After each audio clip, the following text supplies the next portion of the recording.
Hi, I'm Travis Burns. I'm an orthopedic surgeon with CHRISTUS Santa Rosa, Outpatient Sports Medicine, and Ortho San Antonio. I have subspecialty training in treating sports injuries and have expertise in shoulder surgeries from minimally invasive procedures to joint replacements. Many people experience shoulder pain, and there are several common causes for shoulder pain that we will go over.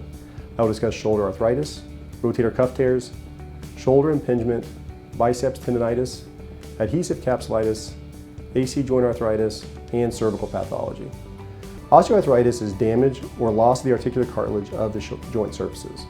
Specifically for the shoulder, arthritis involves loss or damage of the cartilage of the humeral head and glenoid. Pain from shoulder arthritis is commonly a deep aching pain felt inside the shoulder that can be worse at the end of the day or at night. As arthritis progresses, it leads to joint inflammation, swelling, stiffness, and pain.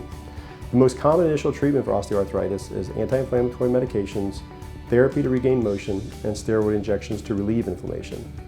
If these measures are unsuccessful, a shoulder replacement operation can be successful at relieving the pain and improving motion.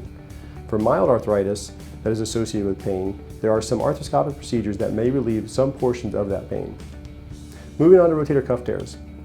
One of the most common causes of soft tissue pain around the shoulder is related to tears of the rotator cuff. Rotator cuff tears can be related to traumatic events or can develop slowly over time. Most commonly they develop over time and are associated with aching pain on the outside of your shoulder that is worse at night and worse with attempting to lift objects above shoulder level. As rotator cuff tears become larger, they can become associated with weakness lifting the arm and with weakness rotating the arm. As mentioned before, the rotator cuff has 4 tendons around the shoulder. The most common rotator cuff tendon to be torn is the tendon on top of your shoulder called the supraspinatus. The tendon attachment is approximately 15 millimeters wide and can be partially or completely torn. Partial thickness tears are treated with medications, therapy, and injections. Full thickness tears can be fixed arthroscopically through a few small incisions about the size of your small finger. Moving on to shoulder impingement. This is another condition that can be associated with the rotator cuff and can be associated with shoulder pain. Shoulder impingement refers to contact of the humerus and the acromion, the bone on top of your shoulder. This can be a precursor to rotator cuff tears and has similar symptoms. The pain is typically located on the outside of your shoulder and is worse when lifting your shoulder above 90 degrees. Repetitive contact of these two bony surfaces can lead to a rotator cuff tear over time. This is initially treated with anti-inflammatory medications, steroid injections to relieve inflammation, and physical therapy for rotator cuff strengthening. The goal behind therapy is to strengthen the rotator cuff muscles to keep the shoulder joint centered and not allow the two bony structures to come in contact. Moving on to biceps tendinitis. Biceps tendinitis is inflammation of the biceps tendon that crosses into the shoulder joint. It's commonly associated with pain directly in the front of your shoulder and can be tender to the touch over the biceps tendon. The pain is usually made worse by movements that contract the biceps, such as opening a door, turning the screwdriver, and lifting your arm directly in front of you. The inflammation can be caused by degenerative tears of the tendon itself or of its attachment site on top of the labrum. The condition can be treated with medications, therapy, and steroid injections into the biceps tendon sheath. If the pain continues, a simple arthroscopic procedure can be performed to remove the biceps from its attachment on the top of the labrum and reattach it to the humerus outside of the joint to stop motion and irritation of the tendon with shoulder motion. Moving on to adhesive capsulitis. This is a term called frozen shoulder that you may have heard of. The medical term for this is adhesive capsulitis.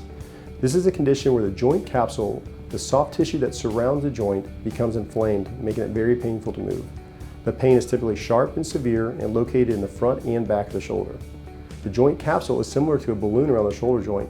If it becomes inflamed and thickened, any shoulder motion becomes very painful. Patients typically respond by moving their shoulder less, which leads to more stiffness, and it becomes a downward spiral of increasing pain and more stiffness. Patients commonly show up in clinic and report this process has been going on for a few months and have very restricted motion. This is most common in middle-aged females and has an association with endocrine disorders such as diabetes, but it can develop in anyone.